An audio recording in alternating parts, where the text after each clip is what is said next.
Good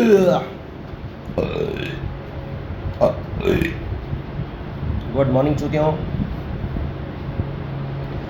आज मैं मेरा जो ये वीडियो लेक्चर है, मेरा जो व्याख्यान है, सरमन भी बोलते हैं उसको कुछ लोग, तो मेरा जो आज का सरमोन है, सरमोन व्याख्यान भाषण उपदेश, उसमें थोड़ा ज्ञान चोद रहा हूँ मैं, ज्ञान चोद रहा हूँ, ज्ञान।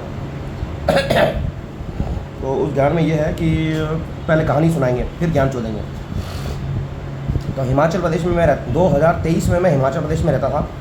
मैं 9 महीने एक इंसान के कॉटेज में, एक इंसान का खेत था, उसके खेत में बहुत सारे ऑर्चर्ड्स थे।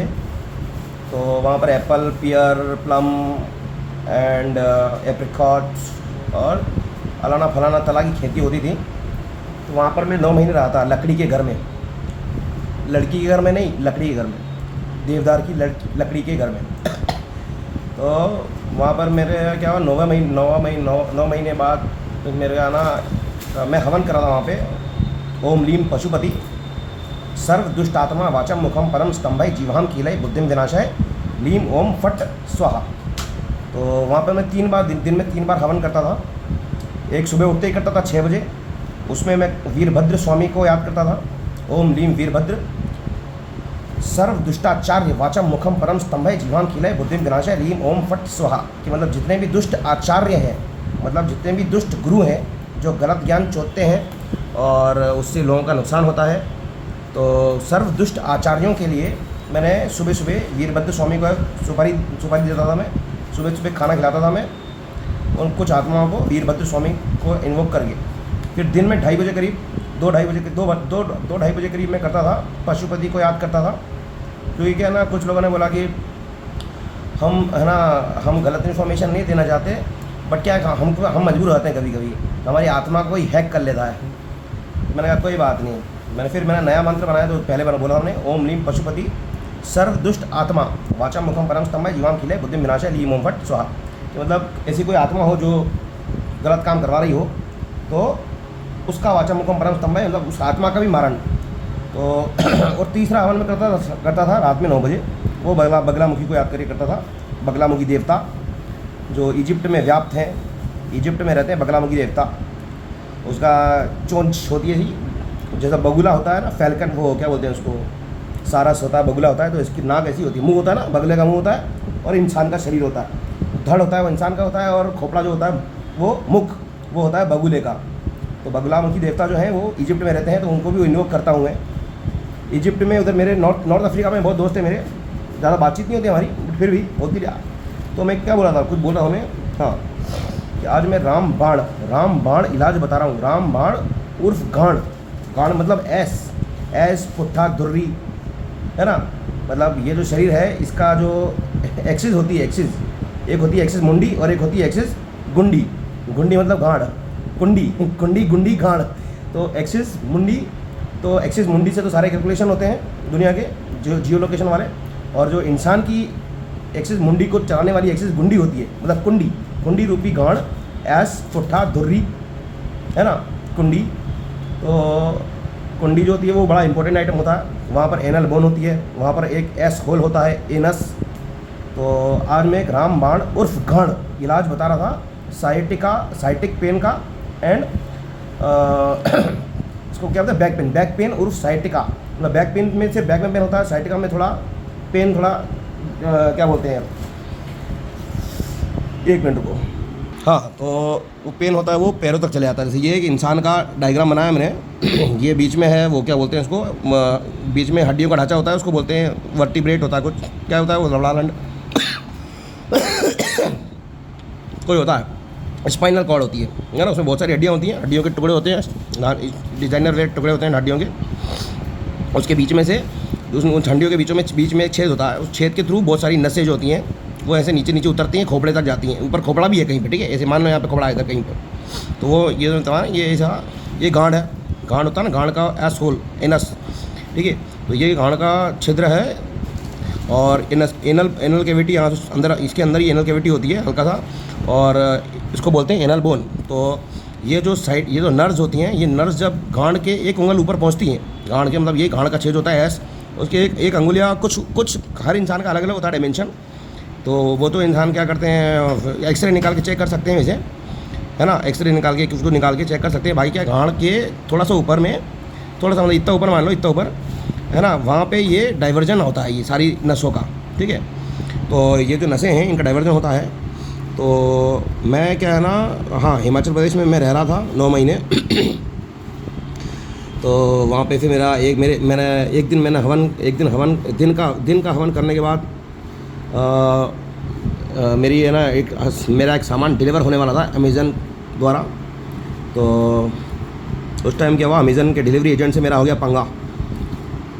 तो वैसे तो वो हिमाचली नहीं था, वैसे तो वो सरदार था, बट क्या है ना, क्या दे 84 की दंगों के बाद दिल्ली छोड़ के उसका पूरा ख़ानदान है ना मंडी फंडी इलाके में सेटल हो गया अपना भेष-भूलिया बदल के।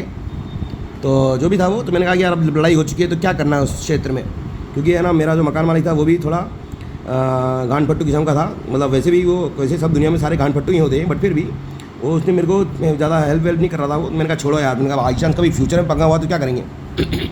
इसलिए मैंने सोचा कि मैं कलारी पैर तो सीख लेता हूँ, और उसके बाद फिर कभी अगर पंगे तंगे हुए तो 15-20 लोगों को मारूंगा बुरी तरीके से 1-1 घंटे तक। तो मैं गया, क्या बोलते हैं, आंध्र प्रदेश होते हुए तमिलनाडु घूमते हुए मैं गया, पहुंचा केरला।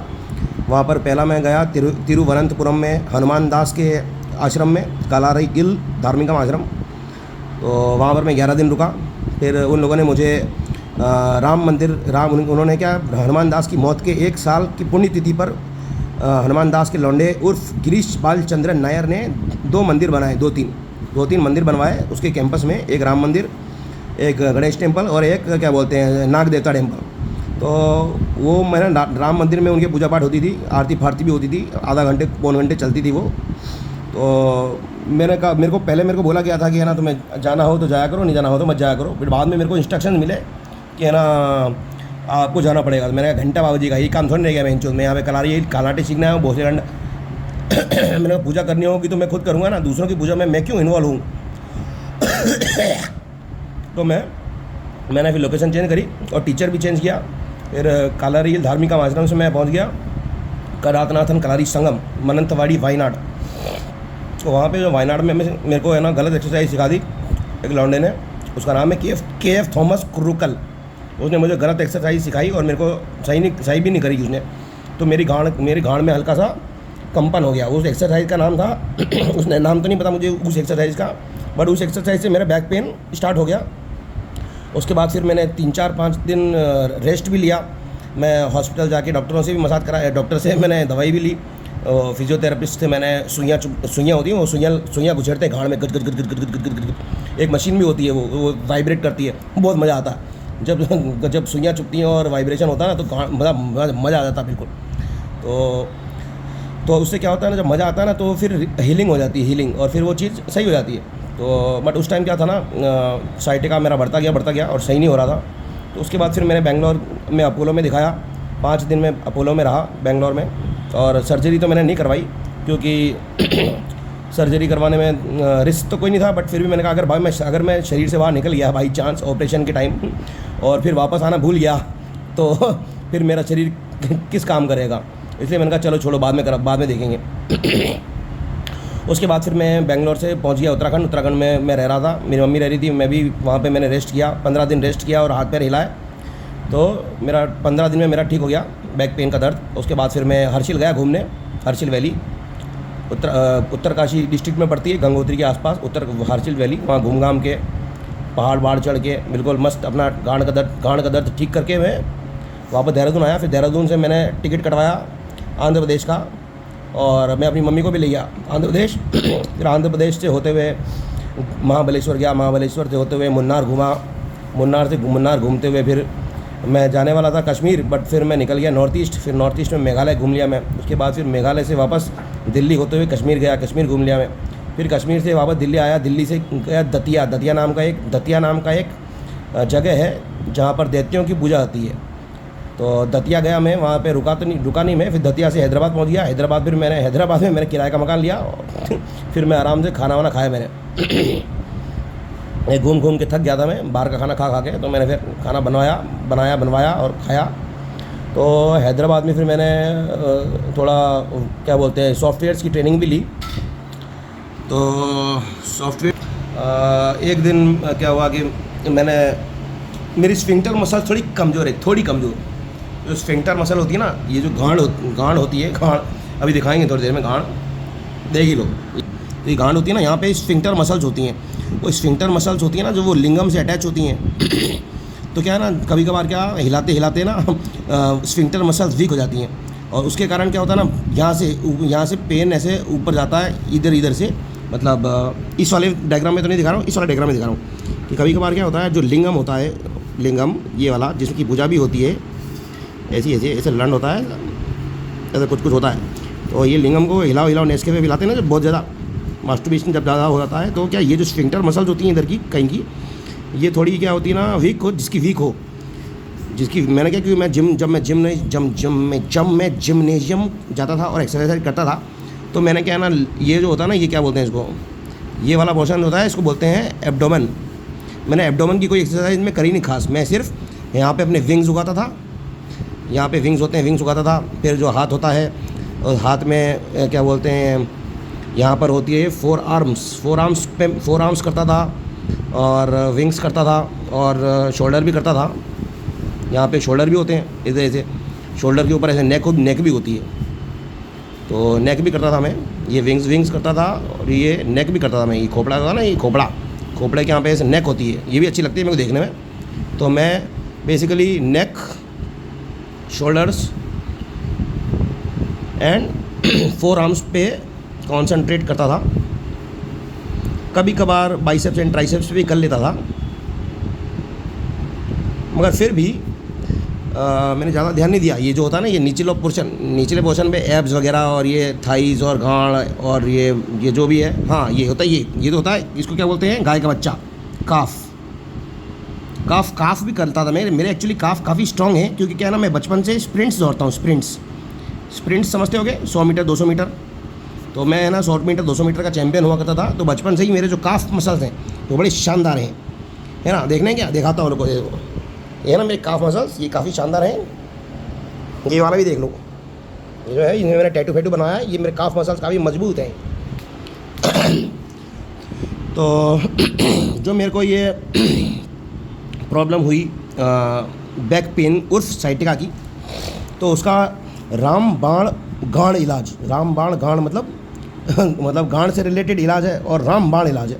तो इलाज कराते कराते मज़ा आ जाता है और बहुत जल्दी ठीक हो जाता है। तो इस इलाज की विधि बता रहा हूँ मैं। ये मेरे बाप की फ़ोटो है, तो इस इलाज की विधि में बता रहा हूँ। देखो क्या है, पहले तो क्या है, जिसको भी दर्द हो गांड में, बैक, लोअर बैक, इधर साइटिका वेटिका वाला,